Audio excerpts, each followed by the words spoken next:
el tema aquí es hasta qué punto el nivel de infiltración, o sea, cuál es el nivel de infiltración. Ujú.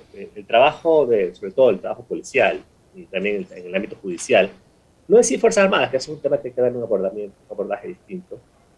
Eh, digamos, la contaminación con el tema delincuencial es parte del día a día, parte del ADN, es parte del, digamos, inevitable. O sea, no quiero normalizar yo, bajo ningún punto de vista, la corrupción, pero digamos, hay que también tener un concepto cabal de cuál es la naturaleza del trabajo. El trabajo de la policía es un trabajo de contacto y está en relación con el mundo delincuencial y ahí hay infiltraciones que son naturales. A todo cuerpo policial en el mundo le pasa esto. Ojo, Sí, no solamente sí, en el sí. Ecuador. Mucho más cuando hablamos de crimen organizado, estamos hablando de un nivel de crimen mucho más grande, mucho más complejo, ampliado, ¿sí? Con redes muy complejas que tienen relaciones con esferas de poder, ¿sí? Y con manejo de recursos obviamente extremadamente cuantiosos. Y eso obviamente es otro elemento mucho más complejo. Entonces, el nivel, se habla de niveles, y aquí hay Ujú. niveles de corte parasitario, o sea, por ejemplo, vínculos de ciertos oficiales, ciertos grupos de la policía, ciertos operadores de la policía que tienen relación con mafias, con criminales, eh, o estamos hablando de un nivel ya mucho más arriba, donde ya empieza a haber una relación más simbiótica, con ciertos niveles de cuadros, mandos institucionales mayores, o ya el tema de la relación con la política, es un tema ya complejo. Ya el tema, lo que le llaman ciertos teóricos los órdenes criminales, ¿no? Ya no se puede diferenciar qué es lo legal y qué es lo ilegal, ¿sí? Entonces, eso es lo que hay que poco establecer hasta dónde este crimen ha penetrado. El problema de eso es que creo que los correctivos que el Estado debe trabajar en ese Ujú. sentido no están puestos sobre la orden del día en un gran debate sobre el tema. ¿Por qué digo esto? Porque hay varios mecanismos, pero básicamente el mecanismo preventivo está resuelto y el peor elemento, el peor, digamos, eh, acción que puede tomar una acción frente a eso es cerrar filas, ¿sí? Frente a eso. Porque Ujú. lastimosamente es una institución que no quiere mirar el problema como está y lo que busca es ganar tiempo encubriendo ciertas cosas y no empleando esto a una gran discusión que está justamente en beneficio mismo de las instituciones que están involucradas y de la colectividad. Esa es gran parte del problema. O sea, el espíritu del cuerpo, este corporativismo policial que a veces está y casi todos los cuerpos policiales del mundo lo tienen, es el peor enemigo justamente de este tipo de problemática, ¿no? Ahora, el crimen organizado va a necesitar siempre de operadores policiales, judiciales y de poder político para operar. Eso es un hecho. Por lo tanto, la estrategia del Estado justamente debe ser mitigar ese tipo de actividad a la menor cantidad posible, ¿no? El menor impacto posible. Ahora, Daniel, lo que pasa es que aquí al parecer nadie se arriesga a tomar el toro por los cuernos, porque sabemos que crimen organizado infiltra a todas las policías y a todos los ejércitos del mundo, lo sabemos. Pero, por ejemplo, en Medellín, como tú debes saber, era una ciudad extremadamente infiltrada por todo el mundo, pero ahí se tomaron correctivos radicales, cambiar los mandos policiales, por ejemplo, y cierto grado de oficiales para sanear la institución y luego seleccionar personal que vaya pues con mayor calidad y con mayor categoría en cuanto a honradez y en cuanto a probidad para el ejercicio de sus funciones. ¿Hasta cuándo alguien en el país se decide entonces, Daniel te pregunta, tomar el toro por los cuernos para tratar en alguna medida de enfrentar la problemática? De lo contrario, continuaremos así. A ver, un poco la seña nos da la institución institucionalista, ¿no? El enfoque no institucional que hablamos los sociólogos, los politólogos también hablan, un poco nos puede dar luces sobre esto. La decisión de cambiar esto puede ser más costosa que los beneficios que puede sostenerla. ¿Cuándo se dan esto? En Colombia. ¿Sabe lo que pasó? Uh -huh. Que el señor Pablo Escobar Gaviria se le fugó a un séquito de 1.000 personas, y eso fue una vergüenza nacional. Uh -huh. Pero en el país todavía no topamos fondo. Ese es el problema. ¿Ya? ¿Sí? Todavía, ¿no? No Pero estamos topamos casi, fondo. O sea, casi. yo creo que todavía hemos llegado a ese nivel. En Colombia sí, eso marcó un giro. Obviamente, eso puso en zozobra no solo a la institución a todo el Estado, a la sociedad, ¿no? Y obviamente eso generó un proceso, un revuelco que que dio un nuevo giro al manejo institucional. La Policía de Colombia, con todos los problemas que tienen las instituciones policiales, es una institución que es respetable, sólida, confiable. Igual el tema de la justicia. Lastimosamente en este país no creo que hemos llegado todavía a ese tipo de nivel. Y lo que hacemos es siempre decir, bueno, es que estamos en el medio, ¿no? Es que revelar esto me puede significar un ascenso, retaliaciones, y por lo tanto lo dejo como tal. Pero no hay todavía esa decisión. ¿Por qué? Porque no ha habido todavía situaciones catastróficas que nos permiten dar un vuelco. Yo creo que eso va a ser un punto de cambio en este país. Pues hay que tocar Parece fondo. ser, yo creo que hacia allá vamos. O sea, no es que quiera ser pesimista, pero hay que ver la evidencia. O sea, mire Guayaquil tiene ya más homicidios que el año pasado, que fue un año más violento de la historia del Ecuador. O sea, por Dios, o sea, ¿qué queremos?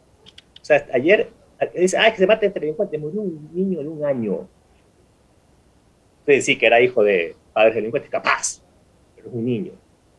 No pensamos que son entre delincuentes más. O sea, por Dios, también hay una serie de valores y sentidos que están trastocados en la sociedad, que ojalá un rato podamos tocar fondo para poder revertir.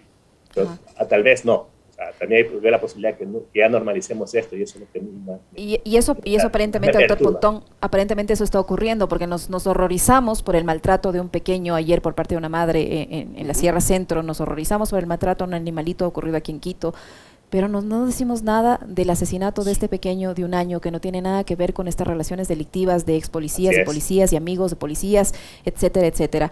Y no decimos nada y lo consideramos simplemente una víctima colateral. Por Dios, era un niño inocente, un niño de un año que no pidió nacer en el seno de esa familia irregular y desarticulada, si es que era así. Se violan todos los tratados respecto a la protección de niños, adolescentes, de derechos humanos, etcétera, etcétera. Claro, nuestra percepción frente a eso cambia en función de las circunstancias y para lo que nos conviene mirar. Como es un problema delincuente, hay que dejarlo ahí, punto, ¿no? Pero hay muerto un niño. Eso es algo que a mí realmente me ha dolido muchísimo. Ahora, también hubo ayer un atentado en contra de un juez y su de una jueza y su secretario. Ambos están en estado crítico. La Asociación de Jueces se ha pronunciado pidiendo más seguridad. Esto no es un pedido nuevo, es un pedido que ya se hizo con muchos meses atrás y es una situación que tampoco ha mejorado, que lejos de tener más seguridad, está viendo los resultados. ¿Por qué las autoridades allí no han podido tampoco tomar las decisiones más adecuadas para garantizar que los funcionarios públicos puedan hacer su trabajo en el ámbito judicial, sobre todo, puedan hacer su trabajo con seguridad, con normalidad? Un poco habría que ver, hacer un seguimiento, es un tema también desafío de la academia, ¿no? De cómo el discurso de las autoridades se va focalizando sobre ciertos temas que son importantes.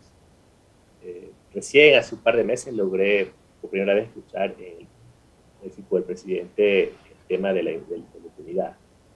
Por lo tanto, eso ataca directamente el tema de la justicia. Al parecer ya empieza a surgir eso en la cabeza de que hay un problema en la justicia.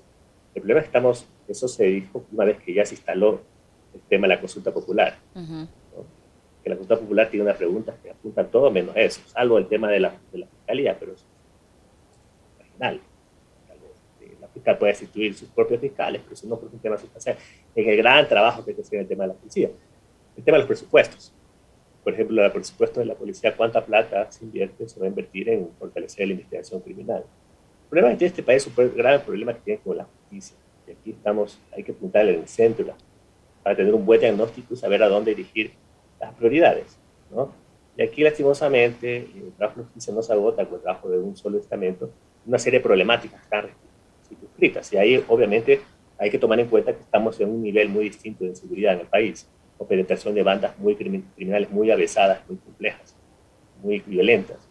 Entonces obviamente hay que trabajar en protección de jueces y eso hay que establecer política pública para eso. Se ha creado el tema de que los jueces no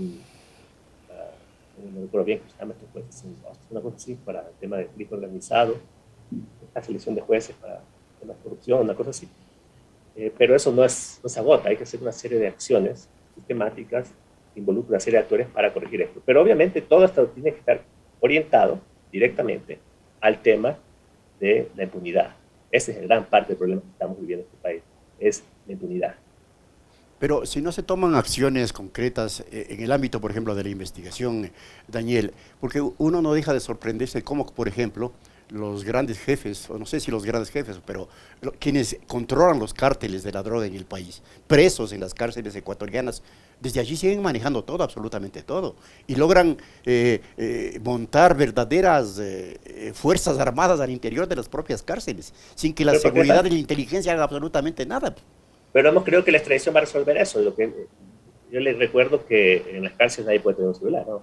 Si que tienen celulares y si tienen armas, es porque el Estado le permite. Entonces, creemos que con una medida de una extradición vamos a resolver un problema que es responsabilidad mismo del Estado actual. O sea, hay que poner los puntos de orden ahí. O sea, nadie puede explicar por qué desde la cárcel en el año 2021 se ordenaron simultáneamente masacres, ¿no? O se dan órdenes para hacer operaciones en las calles, etcétera, etcétera. Eso es una cosa del Estado, es un problema de control y decisión política. El problema, repito, no hemos topado. Todo sigue igual, mientras que es como en la lógica, no me hagan olas porque estoy hasta aquí, ¿no?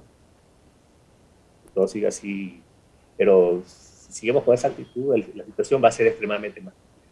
Ahora, doctor, usted decía que seguimos con este espíritu de cuerpo, con este corporativismo que viene desde el gobierno, en el sentido de que, por ejemplo, esta noche va a haber una cadena nacional en la que el presidente supuestamente va a revelar los nombres de jueces que con sus fallos habrían favorecido a delincuentes, generando así esa sensación de que sí, con la consulta popular seguramente se aprueba la pregunta 1 o la consulta en general, esto ya no va a pasar al día siguiente y esto no necesariamente va a ser así. El presidente no puede decir nombres sin tener pruebas.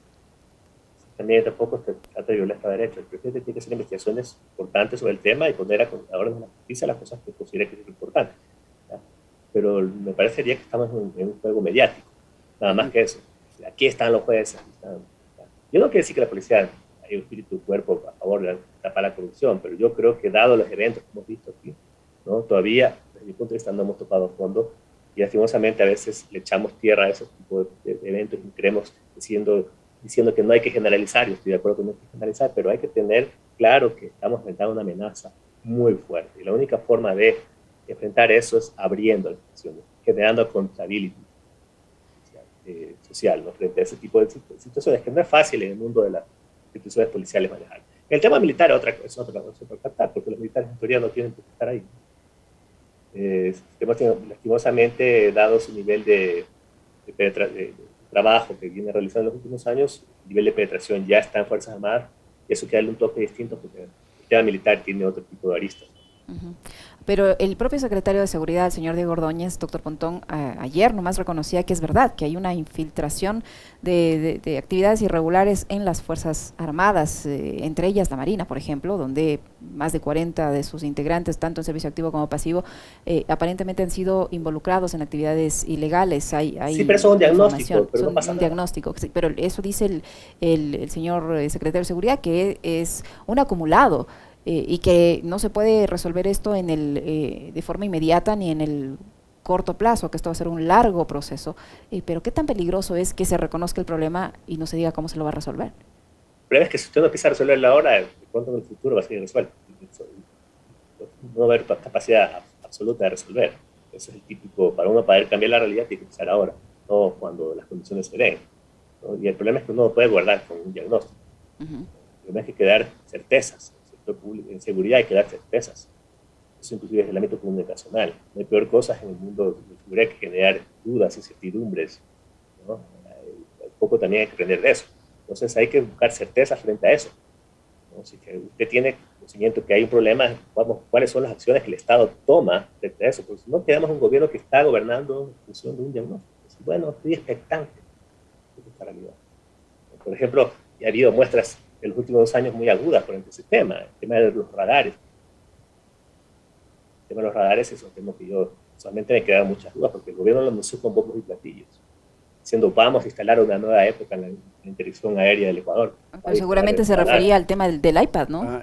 Los iPad ahora funcionan como radares. Sí, ahorita después de un año no hay razón de eso, por ahí hay comisiones que se han formado, pero que nunca han dado resultados, no hay ningún tipo de sanción, ¿no? Igual con el tema del Don Narsa. Y después el presidente dice que es mejor poner iPads. O sea, no sé qué jugamos. Hay que ser muy serio. Estamos hablando de la seguridad del Estado. Y está cobrando vidas. Está cobrando vidas, así es.